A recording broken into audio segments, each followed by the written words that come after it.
Village's Vitality listeners, I've got some good news for you. If you're listening via our Buzzsprout feed, you should see a fan mail button. You can ask questions or leave me comments as a text, or in our new feature, you can send it as a voicemail. If you'd like a response, make sure you leave your name, email address, and cell phone number.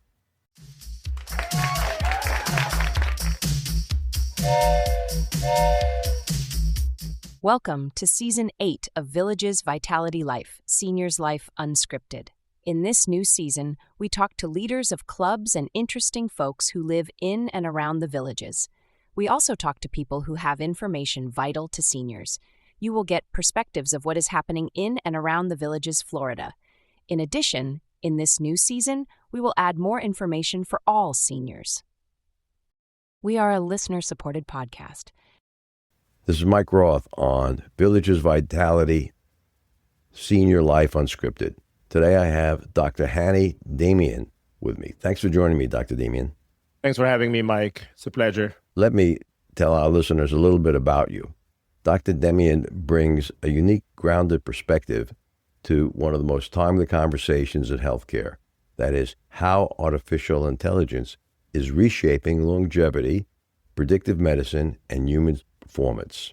With a background spanning surgery, emergency medicine, and chronic pain care, Dr. Demian approaches AI not as a technology trend, but as a clinical tool capable of transforming how we understand aging, disease risk, and biological decline. These things are very important to my listeners, so you're really talking to the right demographic here. His work focuses on using data-driven systems-based medicine to shift healthcare from reactive treatment. Oh yeah, that's 1.0. That's what Otta talks about all the time, to something he calls medicine 2.0. You're focused on using data-driven systems-based medicine to shift healthcare from reactive to predictive, personalized intervention. He is also the founder and CEO of Presentia Healthcare LLC. He is. Concerned with how AI is changing longevity in medicine, and you're developing a wearable technology. Do you want to talk any about that wearable technology today? I would love to. I appreciate the introduction. Like you mentioned, I did general surgery, did chronic pain management, did emergency medicine. All the problem was that we visited the patient for 5-10 minutes, half an hour, or during the procedure. I don't have a full picture of their life before and after. I don't have a picture of the patient or data of the patient 24/7. Sleep temperature, EKG, all of these data are wasted. People wear their wearables. Whether it is People I watch without actually knowing how powerful this data is. I wear a Samsung watch, which tells me the daily number of steps that I've walked. Yep. And that's nice. But I have yet to, and I'm a computer guy, but I've yet to figure out what the average number of daily steps was over the last 30 days or the last 60 days. I mean, it vanishes.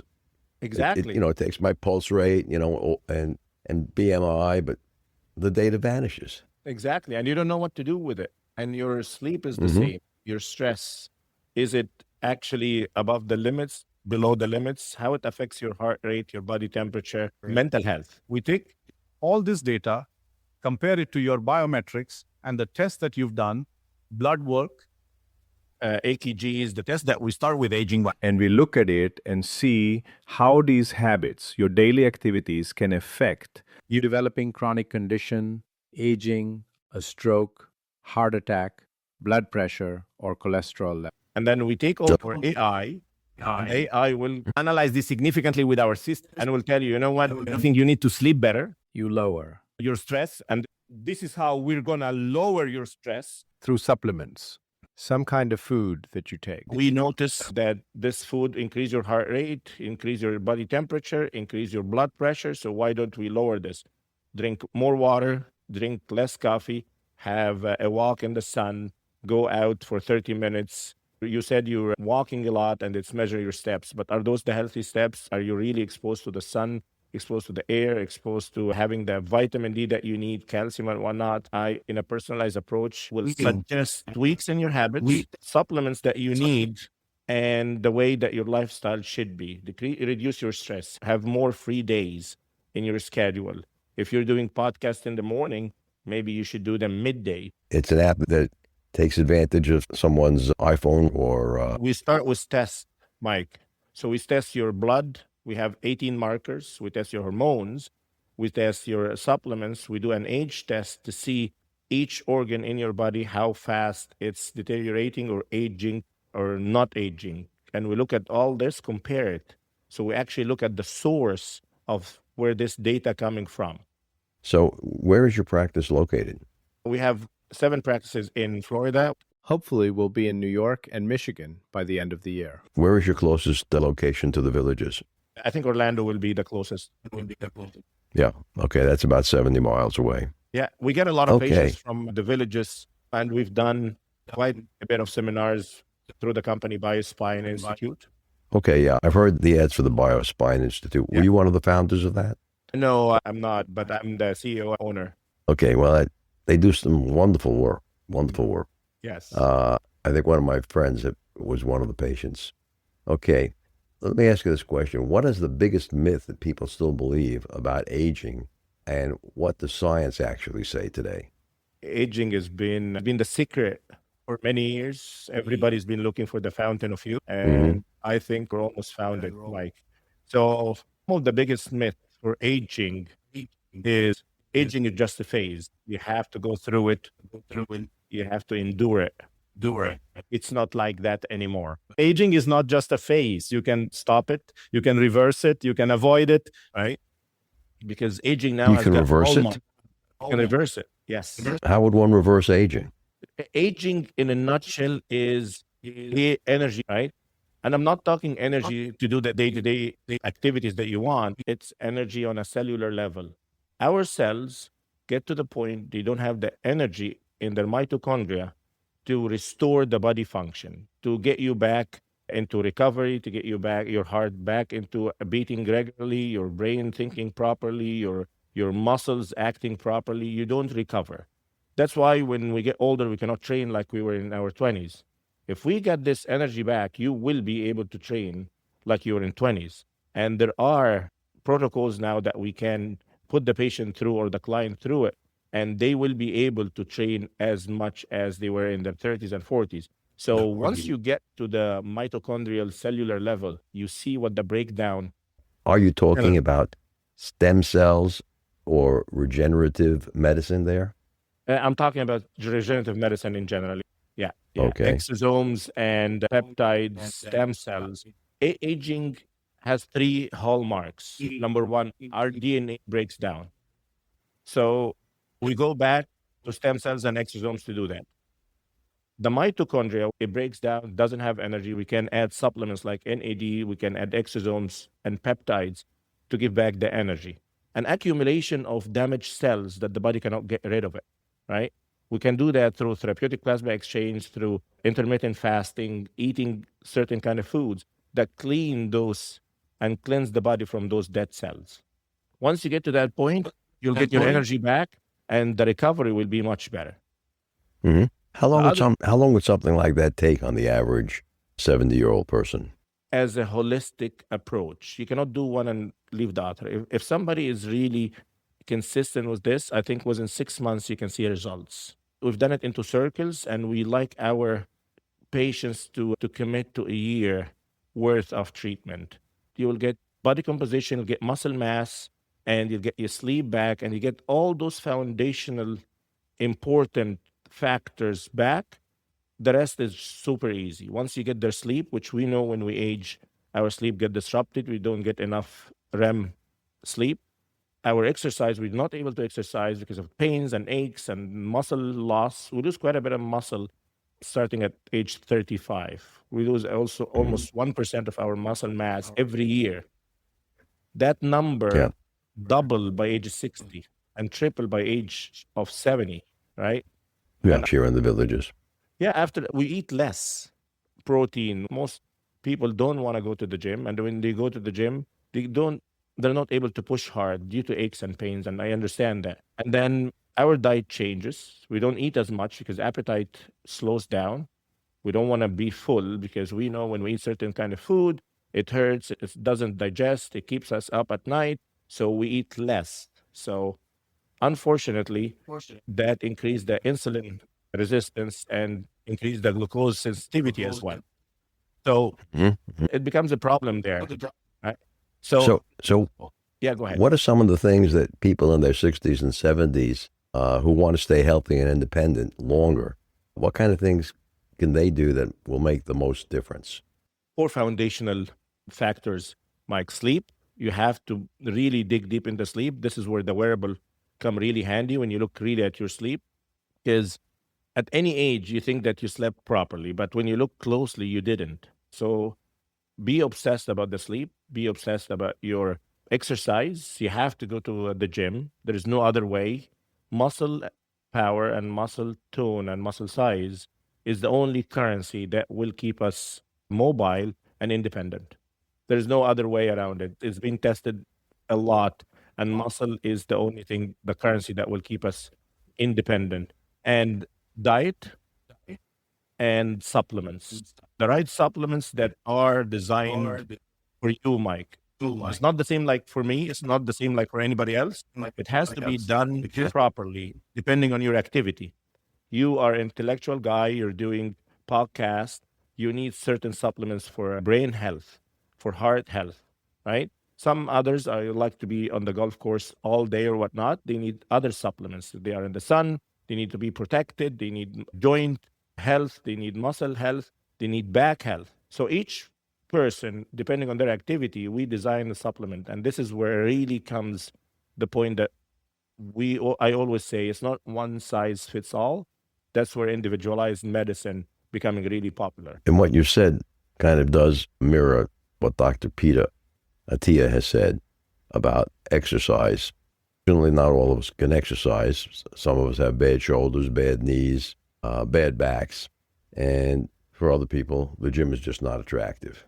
Yes. Sometimes I think the gym is a breeding ground for germs and disease and colds and whatever. Yes. So frankly, I try to stay out of the gym. I'd rather walk in the neighborhood for an hour than go to the gym for a half hour. That I makes would any agree. sense. And that's why we work with you, Mike, and design home exercises, right? There's nothing wrong with home Yeah, exercises. Yeah. We learned Sure. during COVID that home exercises will be the same as gym exercises. Yeah, it depends on the intensity. We hear a lot about new treatments. How does a senior get to know what is real and what is just too risky, untested, or proven wrong? You know, whether it's these plasma-rich Platelets. injections. You know, frankly, I've dismissed that as pure hokum. You can't take stem cells from a 70-year-old person's fat and turn them into good stem cells to regenerate muscle. And there are people, I think, selling cells from goats. So what kind of new treatments and supplements do you believe in? I believe in data-driven, evidence-based treatments. And the reason that most doctors now are coming on social media is influencers trying to be doctors, unfortunately, right? So doctors had to stand up and we had to put our word there. So like you said, a lot of those are not only not tested and not evidence-based. Even when it's evidence-based, Mike, it might not work for you, right? So patient selection is quite important. Yeah. Anecdotal-based evidence of only 1 or 2 cases doesn't prove that a therapy works. Double-blind studies, something I happen to believe in, does prove it. But before we get more into that, let's take a short break and listen to Dr. Craig Curtis talk about Alzheimer's tip. Go ahead, Dr. Curtis. When we talk about the causes of heart attacks and strokes and peripheral vascular disease, we all know about things such as diabetes, smoking, and poor diet choices. Those are all called modifiable risk factors. You can change those and you can lower your risk. And then if we talk about non-modifiable risk factors, things you cannot change, there's a cholesterol that has been labeled the ghost cholesterol. I've heard of good cholesterol and bad cholesterol. Now I have to worry about a ghost cholesterol. That's right. There's a cholesterol known as lipoprotein A. That cholesterol has been known about for a long time. However, scientists over the last decade have discovered that this is one of the major risk factors for heart disease, cardiovascular disease, cerebral vascular disease such as strokes, and peripheral vascular disease such as problems in the legs. And what they've discovered is that this is a genetically linked lipoprotein. What that means is it runs in families. And unfortunately, we've had no way to modify this. To learn more, visit his website, craigcurtismd.com, or call 352-500-5252 to attend a free seminar. Thank you, Dr. Curtis. I'm back with Dr. Hany Demian. Tell me, what are the most important biomarkers that people should be paying attention to as they age? Not only when they age, Mike, I think from as early as their 20s and 30s, because if they look at those when they age, it might be too late, but I really believe that aging starts in our 20s through our habits, environment, choices. I'm obsessed with few of them. Testing for everybody that walks through our clinic. I like the ApoB for cardiovascular health. I like glucose control and glucose sensitivity and insulin resistance. Inflammation markers. I'm very big on inflammation and inflammatory and chronic inflammation in the body. Muscle mass, muscle strength, grip strength, very important. Kidney and liver is very important. And we really have to look into kidney age. Otherwise, you aren't going to make it to old age. VO2 max for cardiorespiratory health and body composition. Body is very important. I look at hormones at our bones, but hormones are really important as well, just to know where they are. Right. Now, most people here in the villages are more than 50 years of age. But what is one thing that people are doing or not doing that they should be doing that's quietly accelerating their aging process or increasing their risk of physical decline? I think number one is ignoring their sleep, and I've seen it a lot. I see it in my father. My father is in his 90s. He doesn't care to sleep much. He naps during the day. Sleep is very important, right, for recovery. Their diet. My father, every time I see him eating something with sugar or whatever, I tell him, I said, I'm 90, who cares, right? No, you should care, right? Because you need to live healthy for the grandkids and for your activity and to be as independent as possible. The thing that my father did, he was a walker all his life, right? He walks faster than me till today. Like if we're walking together, he will be like far along, right? And he walks. He didn't use his car. He walks. He used to walk me to school. He walked to the hospital. He was a doctor and walks winter, rain, sun, shine. He walks. And that's why I believe till now he's quite independent in his 90s. Yeah, right? I think walking is a great exercise. Very important. I'm going to call it moderate paced walking is much more important than walking slowly. Some people describe me as a fast walker, but I only consider myself a moderate paced walker. I think walking really exercises a lot of muscles on one side, and then actually it gives you time to listen to podcasts in your earbuds as you're walking. He's able till today in his 90s, go up the stairs, second floor, go to the basement, go out in the backyard, because the muscle, his lower body is quite strong from walking. He's a walker. He, like when I tell him, like, let's go to get something from the convenience store, we will walk together, go to the mall. I can't keep up with him till today because he is a moderate pace walker. I'm a slow walker. I can walk on a treadmill, but he is, once he's oriented to a target, he's walking. So walking, sleep, diet. If we ignore our protein in the diet, which a lot of us do, we will decline. The muscle will decline. And otherwise, just regular checkups with the doctor. Checkup is not once a year. I don't believe that once a year is good enough. I think every few months you need to do the checkup. You need to check your blood work, blood sugar. This is very important. Right. That's the wearable. I agree with you. I see. Yeah, go ahead. I see my personal physician about every 6 to 8 weeks. You know, one of the things you said, which leads me to a question, is a lot of folks here in the villages, whether it's from playing pickleball or something else, wind up with bad knees, and they wind up needing to get a knee replacement. Is there anything people can do who are in their 60s to 80s to avoid knee replacement or hip replacement or shoulder replacement I've heard of? I mean, it seems like these kinds of things are extremely... I would agree. The reason we grind our knees is we don't drink enough water. We don't eat enough food containing collagen. All our life, we abuse our knees. I've seen a lot of people that whether they're leading a sedentary life or they're really not using their knees and they decide at one point of their life, I'm trying to do pickleball. So warming up is very important. And the older we get, the more we need warming up, stretching, gentle physical exercises. So even if you're sitting at home, you know what I mean, moving your knees, moving the hips before you really get engaged in a pickleball match or whatnot is very important, right? Let me back you up because you said warm-up exercises. I've never been a big believer in warm-up exercises. And there are some activities where I'm forced to do warm-up exercises, like improvisational theater. I've always thought of them as a waste of time because, I don't need to stretch my arms or walk around. Why is it so important? It gives the receptors and the muscle the indication that you will start an activity, whether it's the shoulder, hip, or knee. It's not used to hard work unless you give it a little bit of warm-up because it moves the synovial, the fluid in the joint around, right?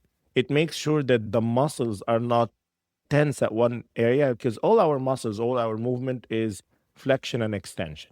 There is a muscle that does something and the other one does the opposite. So you're giving both the opportunity to start contracting.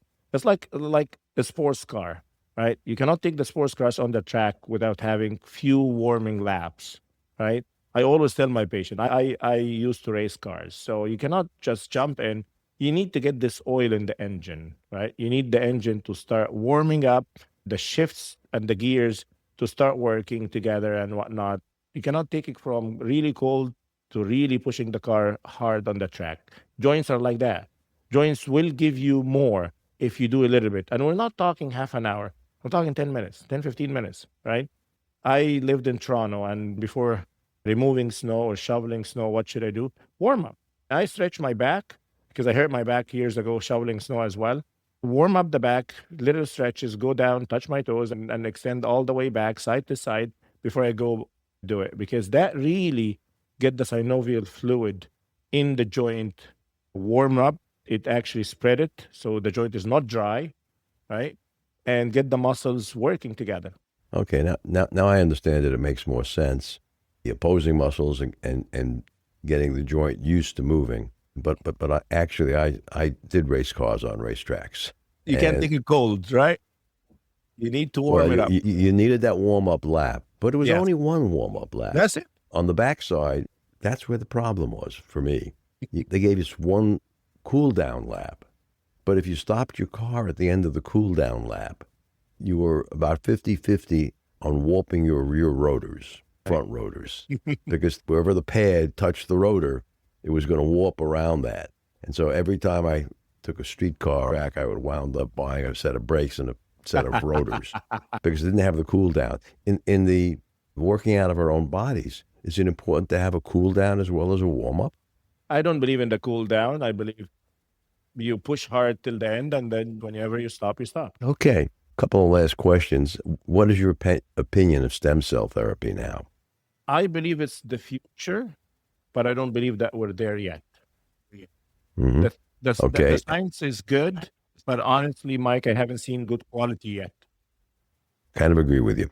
And you mentioned peptides and regenerative medicine. Tell us a little bit about the way you use it in your practice. So peptides, I used it personally during COVID. Once I hit my mid-40s, my recovery slowed down. So I looked everywhere and I looked into the peptides, and I discovered that the only compound that we know or known to human that will be able to go inside the cell is a peptide, because it's amino acids, exactly like protein. I eat a lot of protein bars, protein drinks. So it's exactly like amino acids. It's naturally existing in our body, and it's connected by peptide bond, which is the easiest. So they go inside the cell and deliver the message that we need to deliver.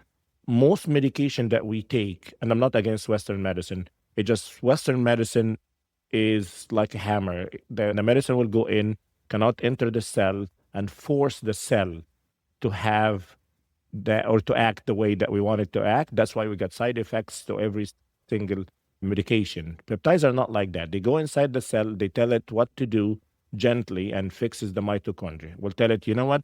We need you to heal. We need you to push a little bit and get some more energy of it. Go into the Krebs cycle or where the power is generated and said, okay, we need to produce more power and we need you to heal. So it starts secreting healing factors, growth factors, and basically do what we needed to do, right? Gently.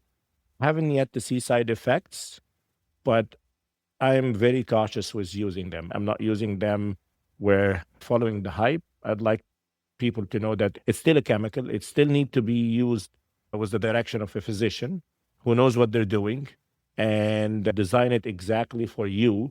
I can advise somebody to use those kind of peptides, but it wouldn't work for somebody else. So use it properly. Use pharmaceutical grade. And use it under the supervision of a physician. They are magnificent for healing, recovery, pain specifically, cartilage, collagen, really, really revolutionized medicine in the last few years. Okay. One of our listeners wants to get a hold of you and your practice. How do they do that? You can reach me on my website, drdamian.com, Instagram, Hany Demian, LinkedIn, Hany Demian.